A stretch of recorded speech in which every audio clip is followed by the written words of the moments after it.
ఈరోజు మనం మాట్లాడుకునే టాపిక్ ఏంటంటే osteonecrosis of femoral head.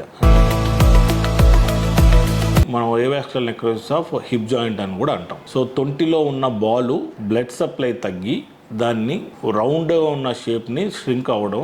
So అది దేని వల్ల వస్తుంది అనేది మనం మాట్లాడుకోం. మనకి వెనకటి కాలంలో ఎక్కువ ఆల్కహాల్, స్మోకింగ్, థైరాయిడ్ ఉన్న పేషెంట్లో, ఇంకా సికిల్ సెల్ ఎనీమియా ఉన్న పేషెంట్స్లో, థెలసీమియా ఉన్న పేషెంట్స్లో చూస్తున్నాం. దాంతోపాటు ఇప్పుడు రీసెంట్గా కోవిడ్ తర్వాత రక్త సరఫరాను తగ్గించి ఎలాగా మనం డయాగ్నోస్ చేయొచ్చు. రెగ్యులర్ ఎక్స్రేస్లో అయితే మనకి ఫోర్ స్టేజెస్లో ఫస్ట్ అండ్ సెకండ్ స్టేజ్ అనేది మనకి ఎక్స్రేలో పెద్ద కనబడదు. దానికి ఎంఆర్ఐ అనేది మనకు అవసరం పడుతుంది. ఈ ఏవాస్కులర్ నెక్రోసిస్ ఆఫ్ హిప్ జాయింట్లో మనకు వచ్చే కామన్ సిమ్టమ్స్ చెప్దాం. అంటే పేషెంట్ ఏ కంప్లైంట్తో వస్తారు. హిప్ జాయింట్ పెయిన్ వస్తుంది, గ్రాయిన్ పెయిన్ అంటాం. ఇక్కడ గజ్జల్లో కానీ లేకపోతే హిప్ జాయింట్ పక్కన కానీ పెయిన్. ఆ పెయిన్ అనేది ఒక్కొక్కసారి మోకాలు దాకా కూడా పాకుతుంది అనమాట. సో రేడియేటింగ్ పెయిన్ అంటాం.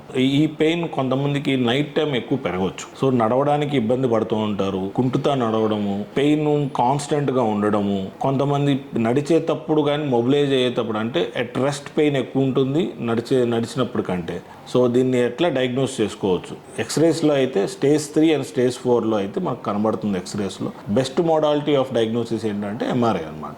సో ఎంఆర్ఐలో మనకి ఏం కనబడుతుంది అనేది. సో స్టేజ్ 1, స్టేజ్ 2లో మనకు ప్రొసీజర్స్ ఉంటాయి. కోర్ డీకంప్రెషన్ అని అంటాం. సో 4 mm డ్రిల్తో మనం మల్టిపుల్ హోల్స్ ఎక్కడైతే లీజన్ ఉందో, అంటే ఎక్కడైతే మనకు బాల్ అరిగిపోయి లొట్టలాగా ఫామ్ అయ్యి సిస్ట్ లా ఫామ్ అయిందో ఆ సిస్ట్ ని మనం డీకంప్రెస్ చేస్తున్నాం అనమాట. ఆ డీకంప్రెషన్ ఎలా చేస్తాం అనేది 4 mm డ్రిల్ బీట్ తో చిన్న ఇన్సిషన్ 1 to 2 centimeters ఇన్సిషన్స్లో మనం ఎక్స్రేలో చూసుకొని కోర్ డీకంప్రెషన్ ప్రొసీజర్ చేస్తాం. ఆ ప్రొసీజర్ చేసిన తర్వాత దాంతోపాటు ఈ మధ్యన స్టెమ్ సెల్స్ కూడా లైక్ తొంటి దగ్గర నుంచే మన బోన్ మ్యారో తీసి దాన్ని ప్రాసెస్ చేసి దాన్ని ఇంజెక్ట్ చేస్తాం. నియోవాస్కులరైజేషన్ అంటే కొత్త రక్త కణాలు, రక్త ప్రసరణం పెరిగి బాల్ మళ్ళీ ఆ స్టేజ్ అనేది ప్రోగ్రెస్ కాకుండా చేస్తున్నాం అనమాట. ఆ ప్రొసీజర్ అది కూడా తాత్కాలిక ప్రొసీజర్. దీన్ని ఓన్లీ మనం పోస్ట్పోన్ చేయొచ్చు కొన్ని సంవత్సరాలు. But this is not a treatment for it. అదే స్టేజ్ 3, స్టేజ్ 4లో అయితే ఎప్పుడైతే ఫీమోరల్ హెడ్ అంటే ఆ బాల్ ఏదైతే కొలాప్స్ అయిపోతుందో,